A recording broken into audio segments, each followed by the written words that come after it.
Ela é de Pernambuco, sul-mato-grossense, esteticista casada, mãe de 2 filhos, magnetizadora desde 2008, trabalhou no Leã, Lar Espírita Alvorada Nova, lá em Parnamirim, com Jacó, lá em Natal. Atualmente ela reside em Recife, é magnetizadora no Centro Espírita Manuel Quintão, voluntária em tratamento humanizado no IMIP, Instituto de Medicina Integral de Pernambuco. Senhoras e senhores, Lia Altomar.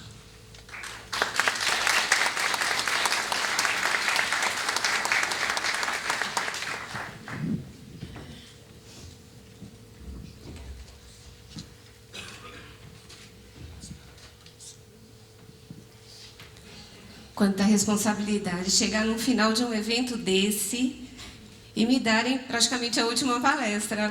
Poxa vida, mas me deliciei desde ontem. Tanta coisa boa, tanta mensagem boa, tanto ensinamento, não é mesmo? E a oportunidade de estar aqui, para mim, emociona muito, e vocês vão saber por quê. Eu já venho no Espiritismo há bastante tempo, no magnetismo eu estou desde 2007. Infelizmente não pude participar do primeiro N, porque ainda não tinha concluído o seminário, não tinha curso ainda. Mas estava lá no Leã. Então, trabalhei bastante tempo no Leã, tive grandes professores lá, né? Agora, o aprendizado mesmo de hospitalar, eu tive em Recife.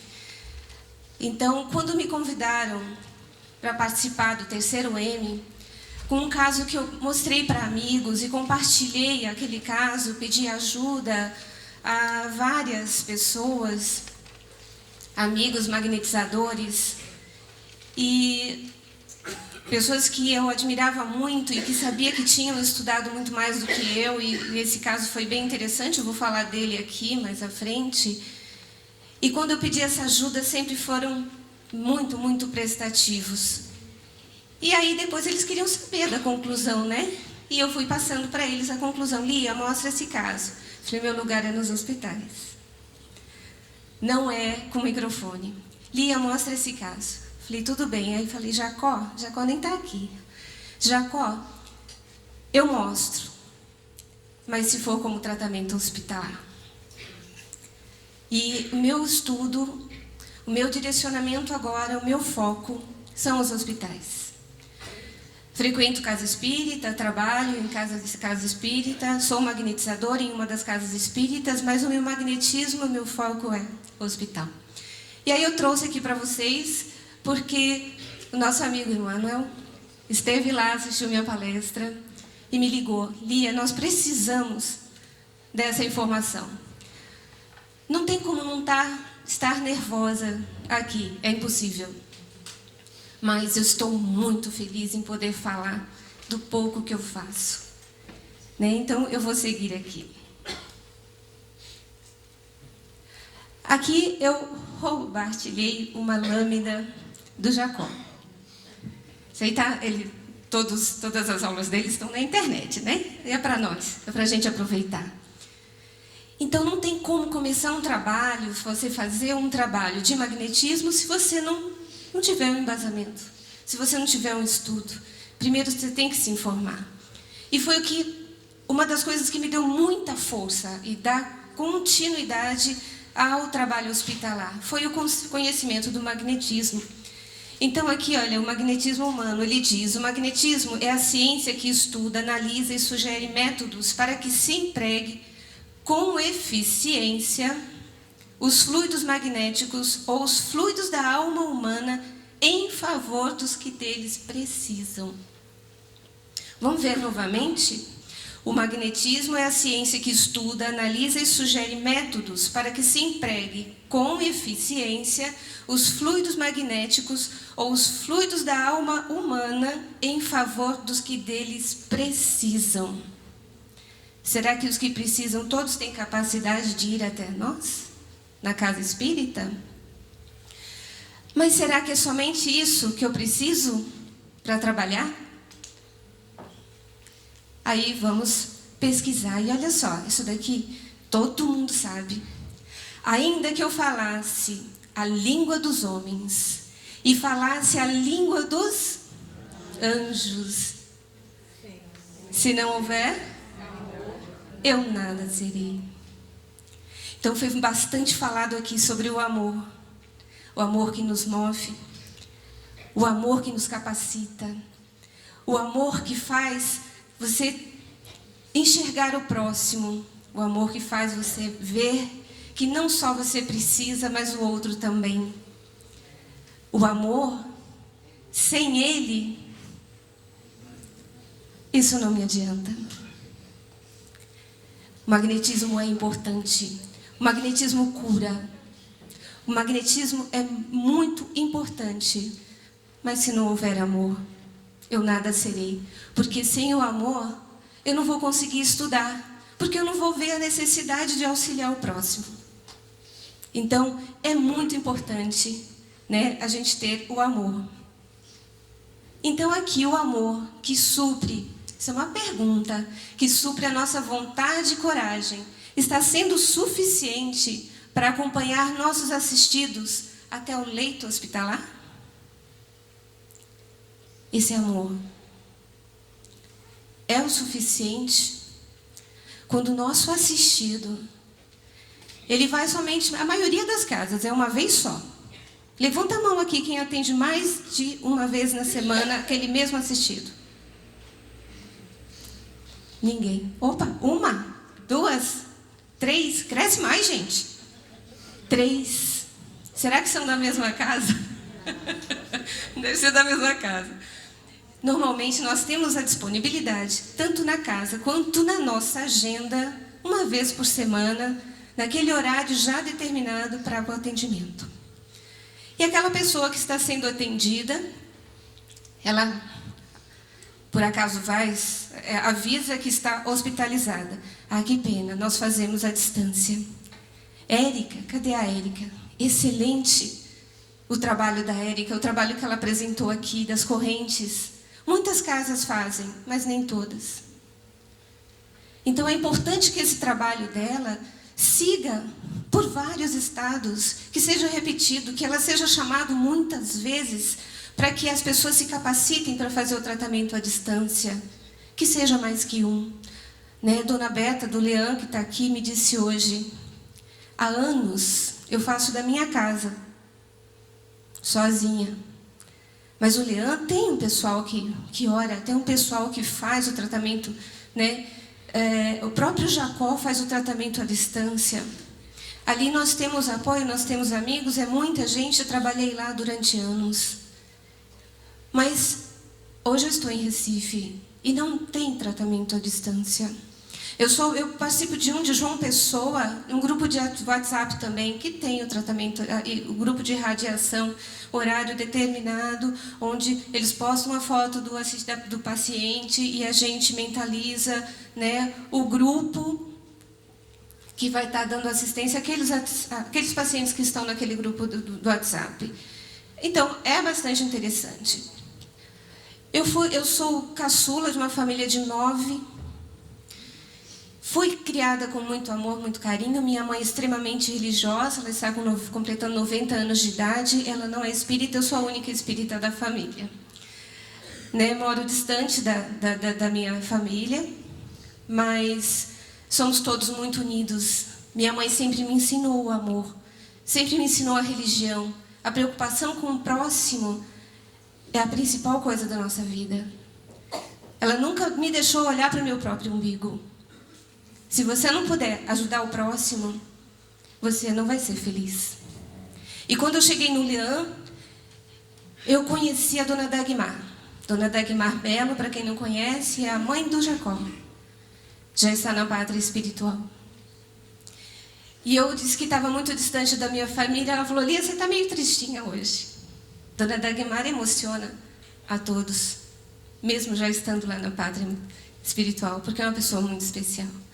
E ela disse para mim, a partir de hoje você é minha filha adotiva. Então eu passei a ser irmã adotiva do Jacó. Você vai ser minha filha adotiva. Eu iniciei lá, então, o magnetismo. Tive o João, que é o coordenador de passe lá, como meu professor, meu instrutor. Eu grudei nele feito um carrapato. E a dona Dagmar também, porque eu trabalhava com os idosos, né, no lar dos idosos, onde ela atende, né, atendia 40 idosos, e eu, até hoje ainda tem lá a casa, no Leão, com os 40 idosos. E aí ela... Lia, você está com medo de aplicar passe? Na minha primeira semana de aula. Vem cá, vamos ali. Ela se deitou numa maca e disse, aplique em mim. Olha a responsabilidade. E ela foi narrando tudo o que eu tinha que fazer. E às vezes ela ficava parecendo que estava adormecida, parecia até roncar. E quando terminava o passe, ela falava exatamente tudo o que eu tinha feito. Ela falou, tá vendo? Você fez isso certo, isso aqui já não foi, faça assim, assim, assim. Hoje eu estou um pouco tonta, tenho labirintite, trabalhe esse meu ouvido aqui. Você vai fazer assim, assim, assim. E o Joãozinho vai, Lia, você consegue. Então eu digo que eu fui privilegiada. E eu não posso jogar fora esse privilégio. Eu não podia deixar isso passar. Me dediquei bastante mesmo ao estudo do magnetismo. Mas eu vou mostrar para vocês agora, eu vou passar uma reflexão. E vocês vão entender por que eu trabalho em hospitais.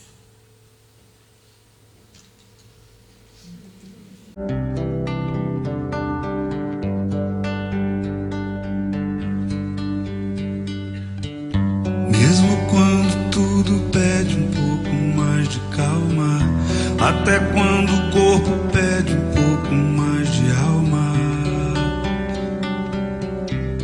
a vida não para. Enquanto o tempo acelera e pede pressa, eu me recuso, faço hora, vou na valsa.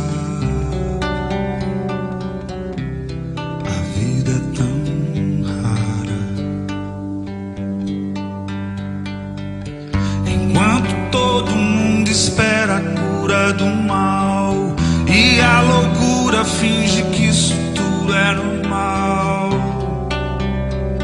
Eu finjo ter paciência.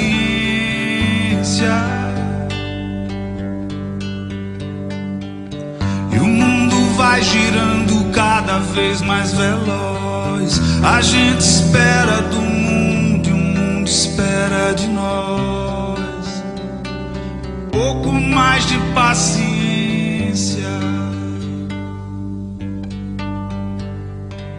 Será que é tempo que lhe falta pra perceber?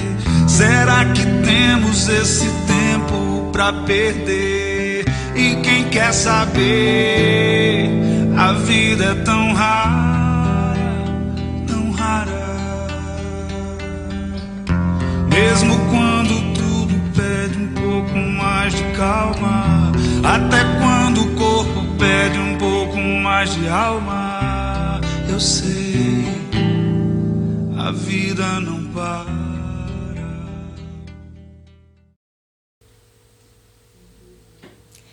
É isso, a vida não para. Nós espíritas entendemos que nós partimos, vamos para a pátria espiritual e renascemos. Há um recomeço. Mas enquanto estamos aqui, o que fazemos? Nos damos conta do nascer, morrer, renascer? Vamos deixando passar e resolvemos depois. Olha o jeitinho brasileiro. Deixa, depois eu resolvo, depois pode ser tarde. E nos hospitais, não há tempo a perder.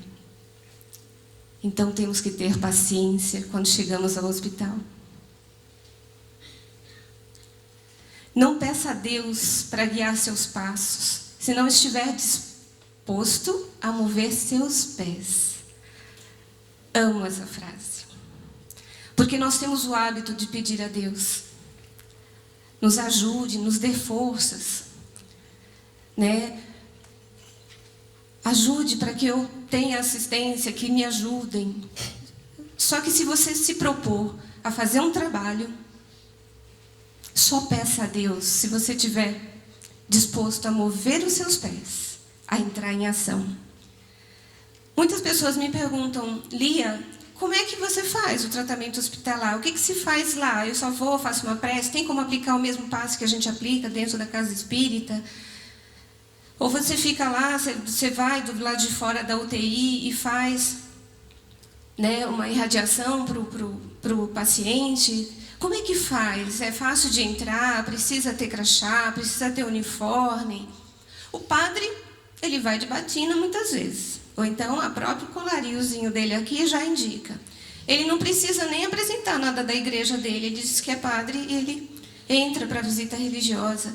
O pastor, ele vai com a Bíblia na mão e muitas vezes com um crachazinho. E muitas das igrejas têm um ofício de apresentação do pastor para os hospitais. Muitas igrejas têm. Né? O pessoal que aplica reiki agora ganhou um pouquinho mais de força, porque o SUS adotou também o reiki, então também eles chegam e falam, não, eu fui solicitado pela família, vim aplicar o reiki. Então também fica fácil. Eu vou falar de cada detalhe, do que eu faço dentro da casa espírita, como eu entro, né? E um protocolozinho que eu criei para isso. Então, vamos esclarecendo assim aos poucos. Lia, mas então por que você está falando tratamento hospitalar e você não fala em ligação da casa espírita? Infelizmente, muitas casas... Muitas não. Vocês conhecem alguma casa que tem treinamento para tratamento hospitalar? Opa! Ótimo, vamos trocar figurinha? Vamos conversar a respeito. No final vou deixar meu telefone e meu e-mail. Né? Precisamos ser ajudados, não é mesmo? Porque é muito importante. Tanto o tratamento à distância como o presencial, a gente tem que saber como fazer. A gente tem que saber como funciona um hospital, não é desir. A gente tem que saber como é que é lá.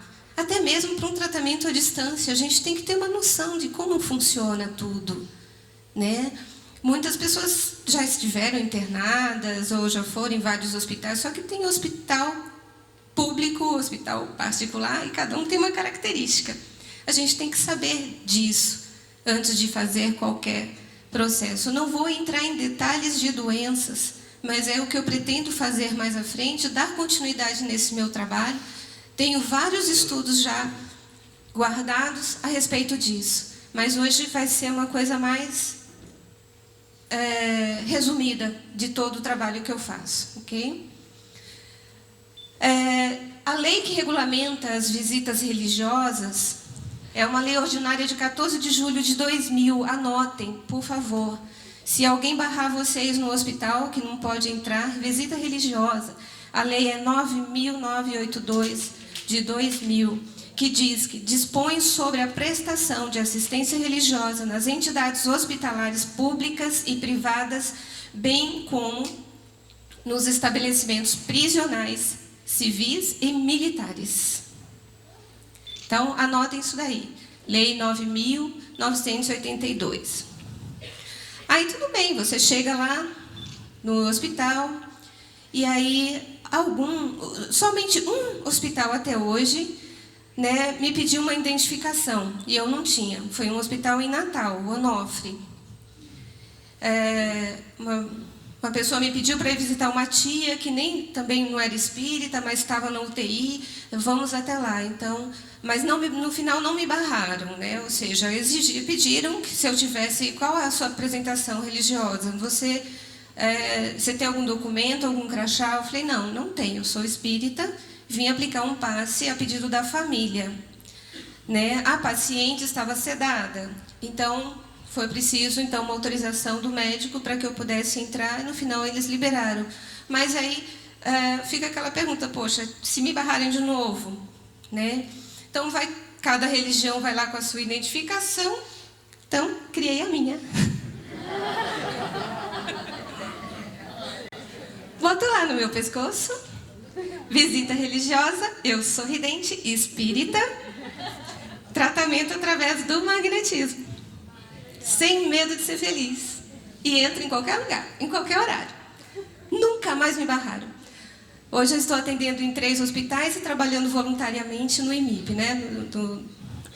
Como ele disse aqui, que é tratamento humanizado.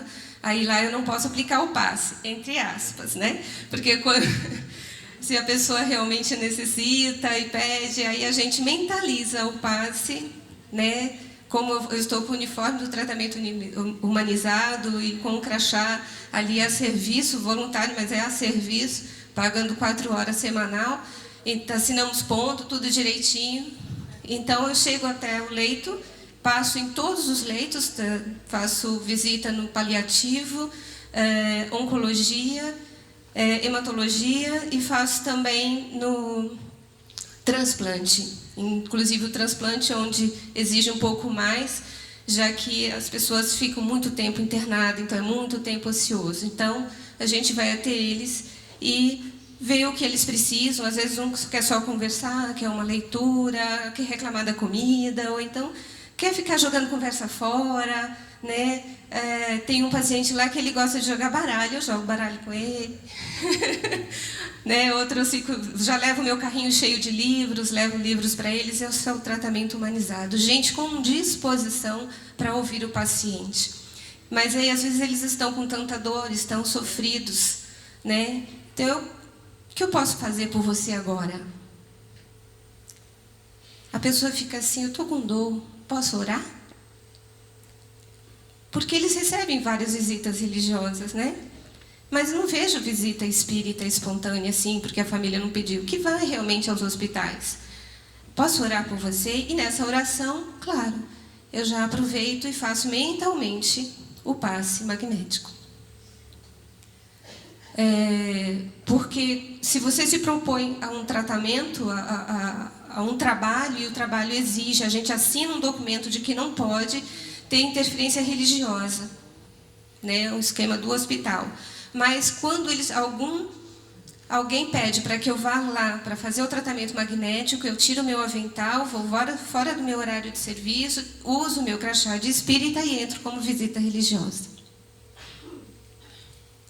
Aqui, autorização. Eu preciso de autorização? Gente, isso já foi até tratado aqui, né? Foi até falado, mas não fica assim muito claro. Eu encontrei muita dificuldade, porque eu perguntava nas casas onde eu trabalho, como é que eu faço? Não, é só ir lá e aplicar o passe. Mas assim, como é? A primeira vez que eu entrei na UTI, eu falei, meu Deus! Gente, olha a minha altura. Eu tenho 1,50 m. Olha o comprimento do meu braço. A cama, no mínimo, tem 1,80 m de comprimento para 96 de largura. São largas. A cama de UTI sempre está com o bracinho levantado e a gente não pode ficar mexendo em nada. Não posso pedir para a enfermeira, abaixa aqui, ou então chegar lá e ficar mexendo no leito. Né? A gente não pode fazer isso. Né? Não só uma questão de ética, muitos têm normas e a gente tem que seguir. Eu vou falar sobre isso aqui. Então, eu não encontrei ninguém nas casas por onde eu passei que me desse esse apoio. Lembro muito bem de várias palestras do Jacó, ele comentou sobre o quê? A UTI neonatal, onde ele teve que aplicar um passe num bebê, e aí teve dificuldade, o bebê estava na incubadora, como é que ele ia colocar a mão lá dentro? A enfermeira chamou a atenção que ele não poderia tocar em nada. Como é que ele ia fazer? Né? Aí volto de novo a Érica, tenho o tratamento à distância, mas se eu tenho disponibilidade para ir até lá, de estar ao lado desse paciente, eu vou dar um consolo também para a família, eu vou auxiliar o familiar, eu vou estar presente no ambiente hospitalar, eu vou estar próxima. Então, eu acredito, por fazer esse trabalho, que é muito eficiente, é muito bom. Tá? E eu vou mostrar caso aqui para vocês, de que realmente foi muito mais eficiente a minha presença diária no hospital. Então, a casa espírita, ela deve fazer o quê? Ela fornecer orientação e não autorização. Eu digo porque ninguém soube me dizer se eu tinha que ter autorização ou não. Agora, eu não entendo, gente, por que eu estou disposta a ir, a família precisa que eu vá. Muitas vezes a pessoa já está próxima de desencarnar, está numa situação muito crítica, e eu preciso procurar a direção da casa espírita para gerar um documento me autorizando a ir até o paciente.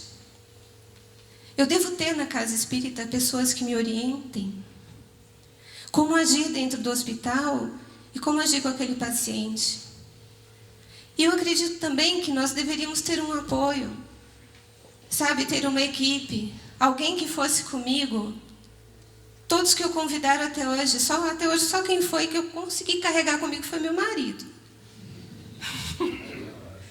E não escondo para ninguém que eu acompanho, eu vou para o hospital. E o número de pacientes estão aumentando, porque eles me veem transitando. Você é espírita, você aplica paz, você pode ir lá atender? Eu vou. Outros, eu vi você na palestra. Depois daquela palestra de 2018 no M, choveu ligação. Então, todos que estavam dentro do meu alcance, eu fui atender. E fiz convite para várias pessoas. Elas não tinham tempo. Por isso que eu mostrei aquele vídeo. É preciso ter paciência. Tudo é muito devagar. Mas eu ainda estou naquela euforia que eu acredito que Jacó estava há 50 anos atrás, quando ele começou a apresentar o magnetismo.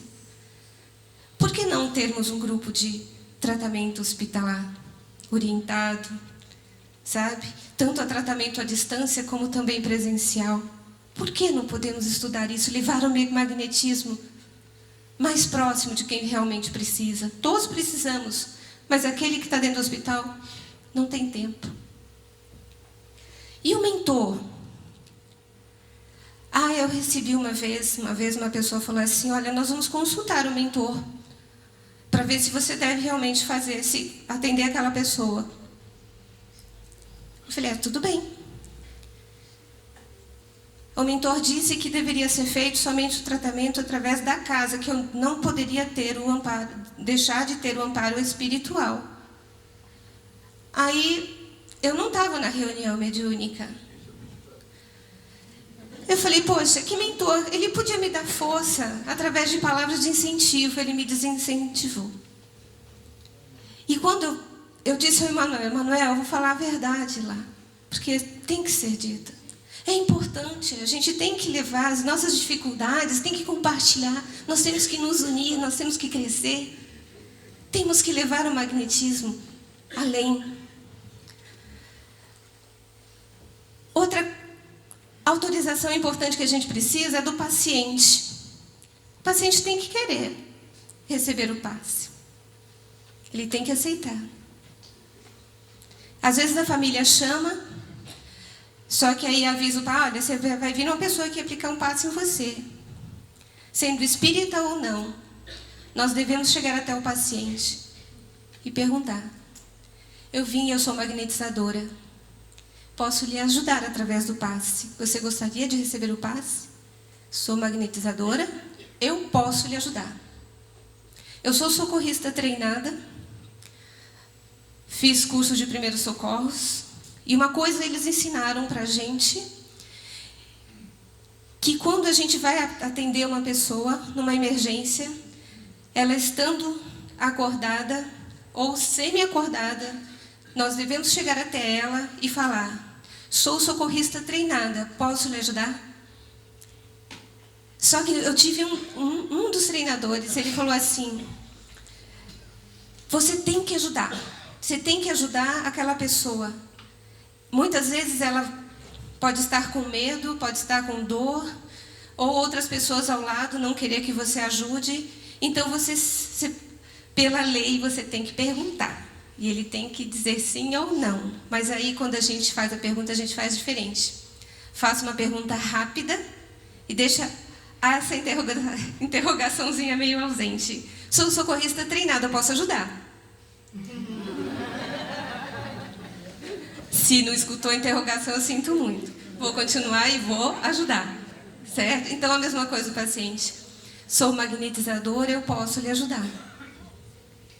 Aí a pessoa diz sim. Se ela estiver sedada, temos que ter autorização da família. Porque senão, um médico de UTI ele pode me barrar. Se a família está me autorizar, né, eu vou entrar no hospital. Se a família não estiver presente, mas deixou avisado que está autorizado a entrar a visita religiosa, aí nós vamos precisar da autorização, no caso de uma UTI, do médico, né? Ou do enfermeiro-chefe. Então, nós vamos aguardar lá fora, eles vão fazer contato lá dentro, a visita religiosa. Pode entrar? Eles vão autorizar. Nunca me disseram não, mas siga o protocolo, ok?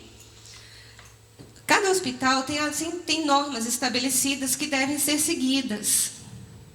Então, se eles ditarem as normas para vocês, claro, aquelas normas básicas de higiene e tudo mais, o tempo.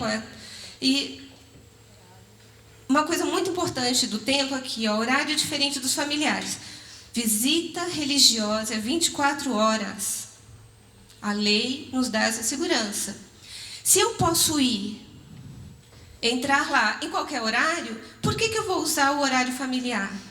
Então, gente, quando vocês forem fazer visita religiosa, vocês vão fazer o seguinte, vão fora do horário de visita. Normalmente, eles têm de 2 a 3 horários, de 1 a 1h30 de visita para os familiares, né? Tanto em hospital público quanto também particular. Já leitos particular, você tem entrada, familiar tem entrada livre. Já em caso de UTI, não. Tem horário estabelecido. Então, pode entrar somente uma pessoa de cada vez. Aí você vai usar aquele horário do familiar para aplicar o passe. Se não tiver jeito, realmente, aquele único horário que você tem disponível, tudo bem. Mas, caso contrário, procura usar um horário diferente, ok? Cuidados importantes, a higiene. Né? A antisepsia é extremamente importante em hospitais. Então, antes de contato com o paciente, né, deve ser muito bem lavada as suas mãos. Todo hospital tem acesso fácil à higienização de mãos, certo? Com álcool e tudo mais. Eu ando no meu avental, ou quando não estou com um avental, que vou para visita religiosa, eu tenho sempre no bolso um álcool 70, para higienizar minhas mãos antes e depois de visita ao paciente.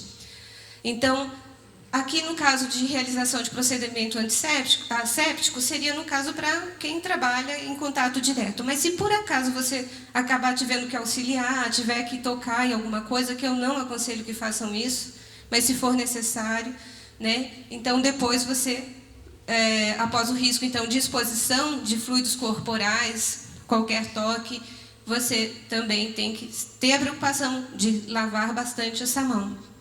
Procure não tocar nos leitos. Você tanto leva bactéria para o paciente, quanto pega também hospitalar. Então, a gente procura não tocar. Às vezes não tem jeito. A pessoa quer te tocar, quer te abraçar, quer te agradecer, né? Ela precisa, às vezes, daquele toque, ficar segurando a sua mão durante a prece. Nós não vamos negar.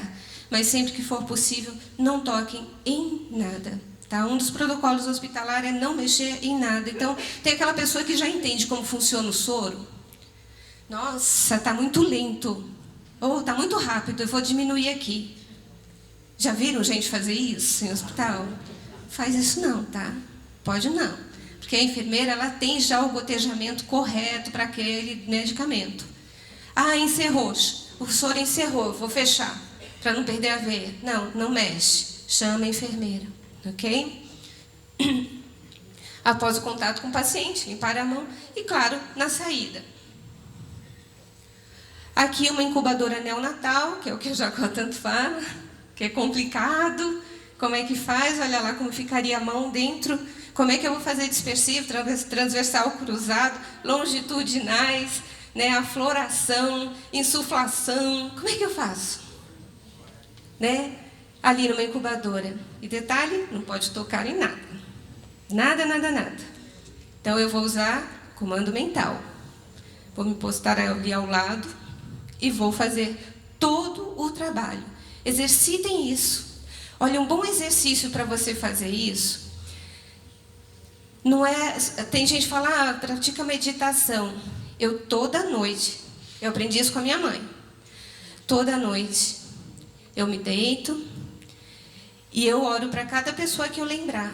Só que quando eu lembro dessa pessoa, eu tento imaginar ela por completo. O olho, o cabelo, o toque da mão, eu abraço, eu mentalizo ela exatamente como ela é. E depois que a gente vai avançando no magnetismo, aí a gente consegue sentir muita coisa, ver muita coisa. Então, cada pessoa que eu vou tentando lembrar e vou orando para cada uma delas e mentalizando. A mesma coisa eu vou fazer isso. Fecho os meus olhos, mentalizo o neném ali. A hora que eu conseguir estabelecer aquela relação magnética, eu começo o passe e fico ali paradinha. Muitas vezes já foi necessário fazer dispersivos longitudinais por cima, que eu não me senti totalmente segura de que estava sendo dispersado. Sentia que ainda tinha fluidos lá dentro. Né? Não pode fazer insuflação, tá? Em UTI neonatal ou UTI normal. Eles vão colocar você para fora. Não pode, por causa das bactérias, ok? Aqui é uma médica, depois eu vou falar mais dela. Você vê, ela está aplicando um passe. Aqui uma UTI, olha gente, você fazer dispersivo transversal cruzado no frontal. E tem mais outra coisa, nós não temos aí, é muito mais eficiente a gente começar o passe por onde? A pessoa em decúbito ventral. E ela está deitada em decúbito dorsal. Como é que eu chego? Então eu preciso do comando mental. Não posso tocar no paciente, não tem como pedir para ele ficar de bruços para eu aplicar o passe nele. Então a gente tem que levar tudo isso em consideração. Nosso exercício de magnetismo tem que ser muito eficiente. Aqui já uma UTI múltipla. É muito barulho, né, Desi? E outros médicos que estejam por aqui. A UTI não é silenciosa. Então, quem está acostumado com aquele ambiente escurinho, com a musiquinha baixinha e tudo, já fica mais difícil. É que tem que aprender a se concentrar, tem que aprender realmente a trabalhar mentalmente, fazer os exercícios ali, ou seja, aplicar o passe. Eu estou com a mão aqui, mas estou realmente mentalizando que ela está lá, de forma que eu não pare a minha mão em nenhum centro de força, principalmente o esplênico, que vai estar ali na minha lateral. Mas o esplênico ele é muito beneficiado nesse tipo de tratamento, porque é o único que dá para eu fazer realmente muito eficaz. Eu faço o transversal cruzado numa boa e o longitudinal no esplênico. Né? Então, para quem não sabe, ali na lateral esquerda do paciente, na direção do baço. Né? Para os iniciantes, que logo vocês vão entender tudo. E aqui, olha, já um hospital público. E aí tem aquela multidão. Eu já me deparei numa situação dessa. E aí você foi para aplicar passe em um, aplicou em uns 10. Porque os outros pedem, quer também? Ora para mim, você vai lá e faz. Então, tem que ver todos os aspectos do hospital. Aqui, olha, tem duas situações. A pessoa está com a mão no leito, certo? Então, a gente evita isso. Se for tocar, se o paciente sentir a necessidade de tocar você não vai dizer não, mas a gente procura não fazer o toque, certo?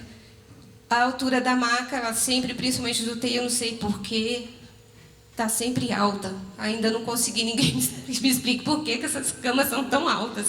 Por que não abaixam? Exato. Não, às vezes a enfermeira vem, abaixa, aplica a medicação, faz a antisepsia, mas aí depois, quando do paciente, antes de sair, ela sobe novamente. Né? E a gente não pode mexer. Aqui, gente, uma pessoa que eu amo. Deixa eu ver aqui meu tempo. Ufa. Doutora Ana Cláudia Quintana. Anotem. Entrem no site Humana Vida. Doutora Ana Cláudia Quintana, ela é médica geriatra, especialista em cuidados paliativos e suporte ao luto. Gente, cuidados paliativos do fim da vida encarnado, não é porque os médicos desistiram daquela pessoa. Não, ele chegou né, um médico sozinho, ele não decide isso. Chegou um certo momento onde aquela medicação está levando a pessoa realmente a um fim da vida acelerado por excesso de dor. A medicação já não está fazendo um efeito. O tumor já está avançado. Né? A situação de sepse dela já está muito avançada e a medicação não está fluindo e ela acaba sofrendo muito com o tratamento. Então, opta-se por cessar aquele tratamento, iniciar os cuidados paliativos, onde vai ser eliminada a dor. Não é que vai ser esquecido aquele tratamento.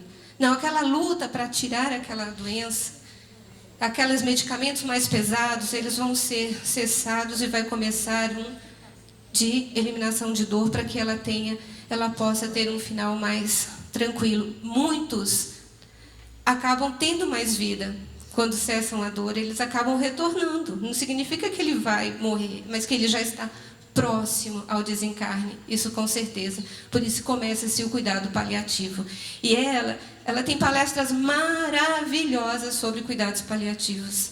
Excelentes. O fim da vida. Ela fala da morte, que eu adoro esse tema.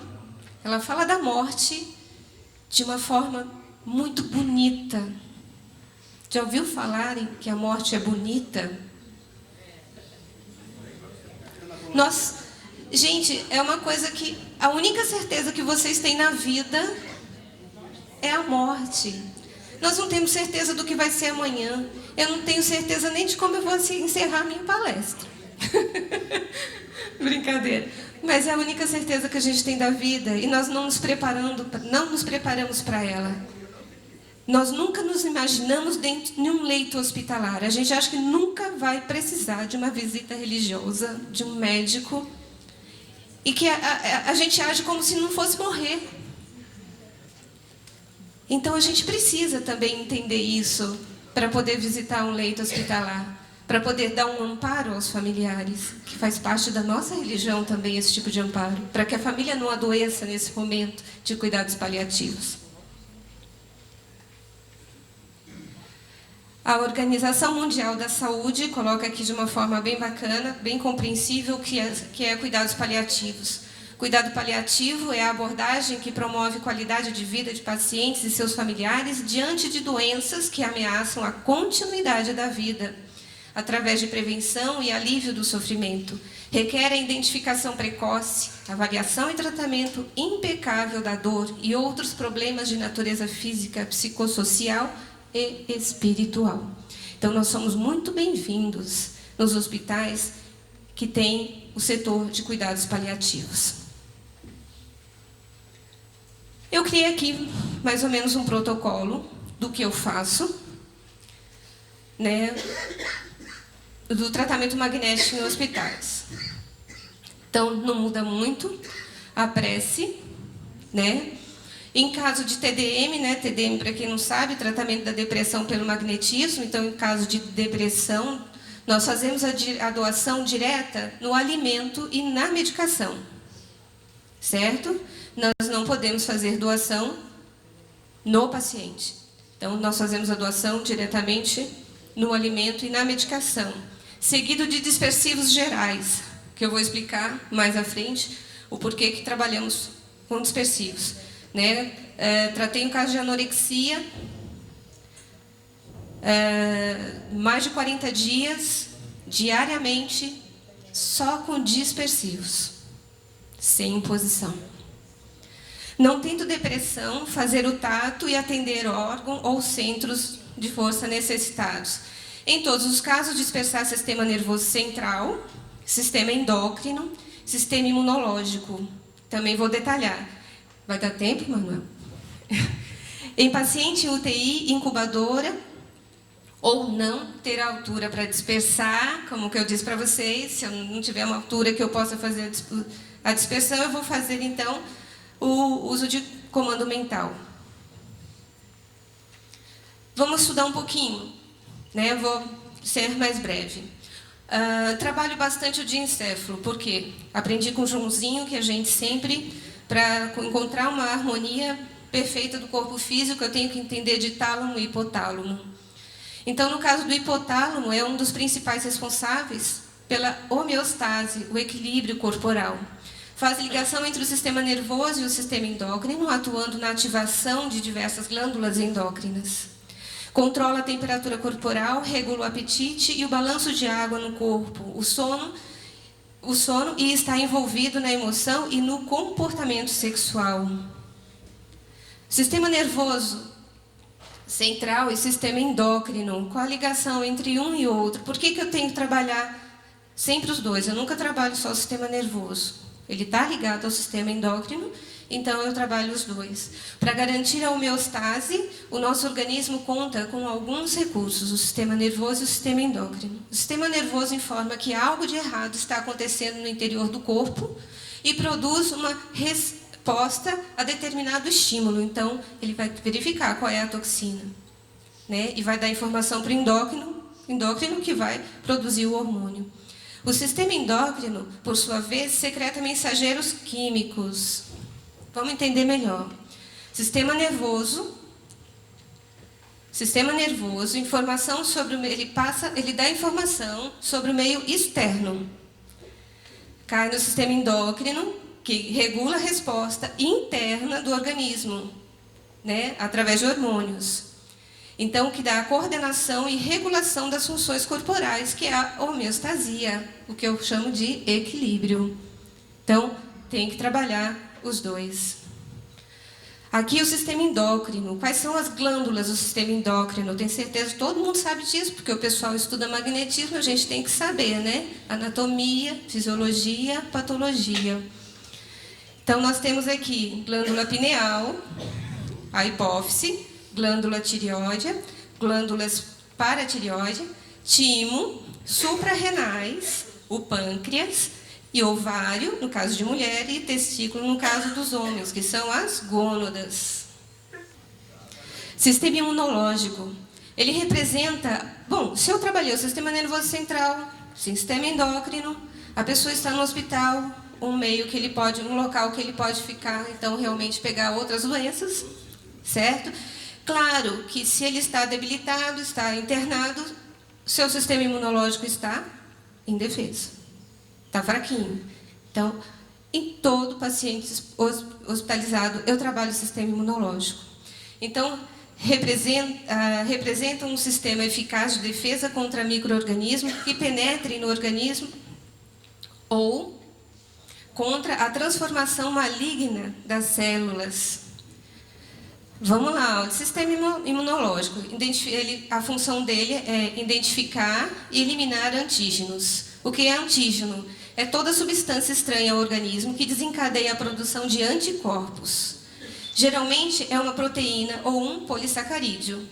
Podem ser encontrados nos envoltórios de vírus, bactérias, fungos, protozoários e vermes parasitas. Tem um estudo também a respeito disso mais detalhado. Aí aqui, o que eu trabalho? Amígdalas e adenoides, todos os nódulos do sistema linfático, tá aqui, aqui na virilha, certo? Trabalho o timo, o baço, a apêndice, né?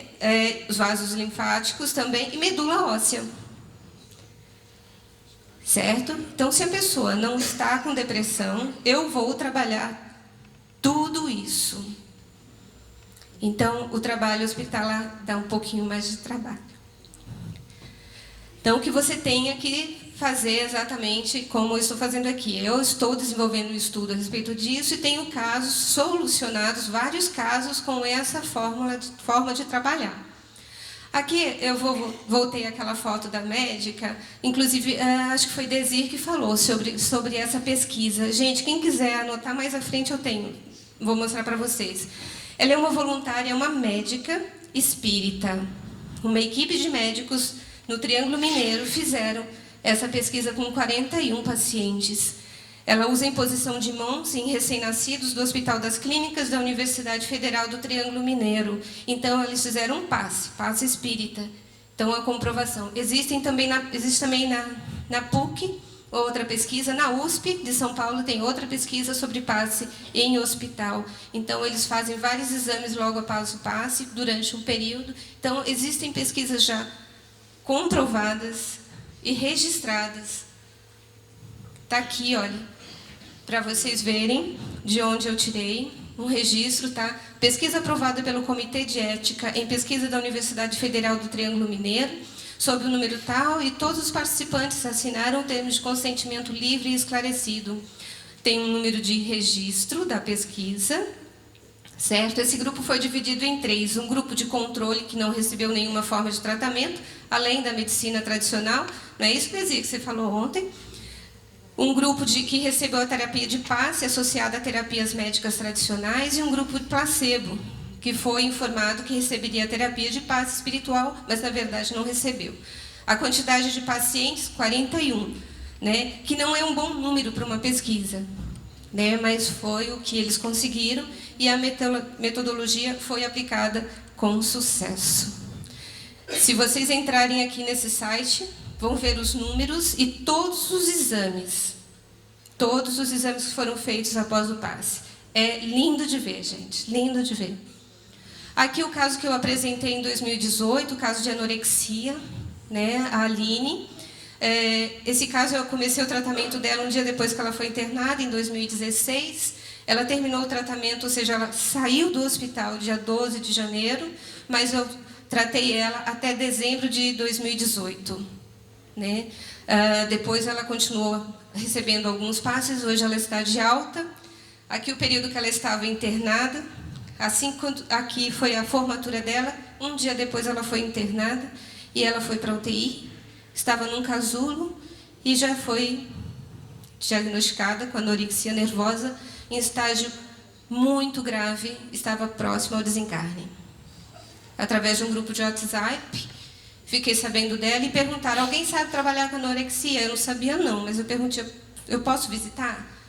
E chegando lá, ela estava num quarto escuro, parecia num casulo. Ela não abria os olhos, ela não esticava o corpo, ela não tirava a mão da testa. Ela estava realmente já no fim da vida. E o médico já tinha dito para a gente que realmente ela estava já próxima ao desencarne. Voltamos para casa, estudamos, fizemos contato com todos os amigos, ajuda e pesquisa, e nós fomos diariamente, até dia 12 de janeiro, diariamente atendendo a Aline. Aqui, ó, 10 dias de passe. Ela ainda não tomava medicação, não, ela botava gotinhas na boca, né? Infelizmente,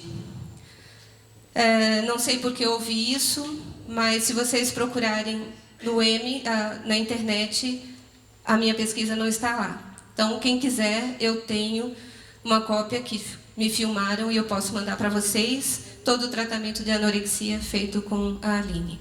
Hoje, essa foto é de hoje. A Aline, formada em gastronomia. Na época, ela estava no primeiro período.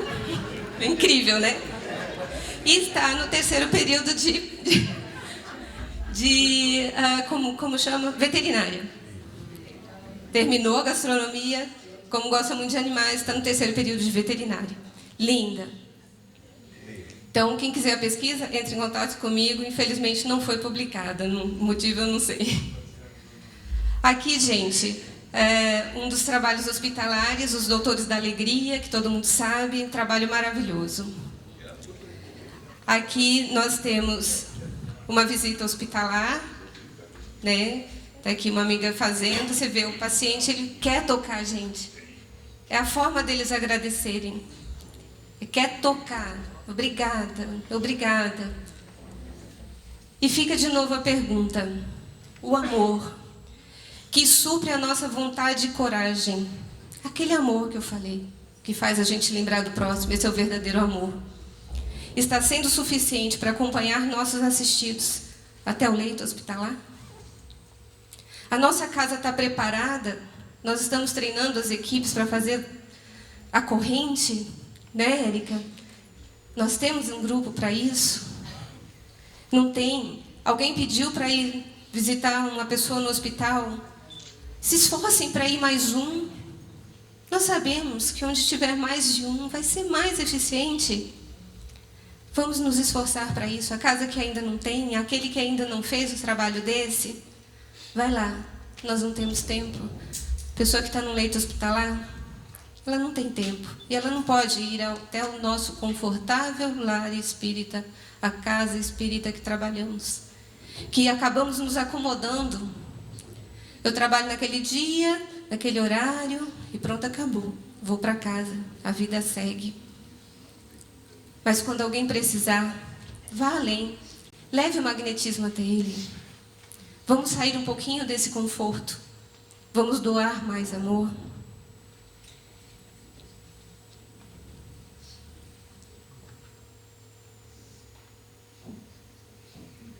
Dá para ler sozinho?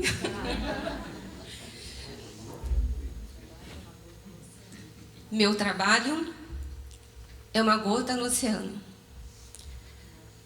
Mas o oceano é menor sem meu trabalho.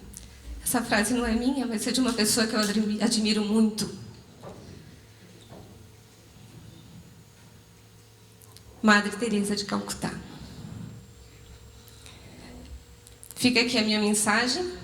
Tenho muito estudo ainda pela frente. Sou responsável pelo magnetismo que aplico e responsável também pelo magnetismo que deixei de aplicar.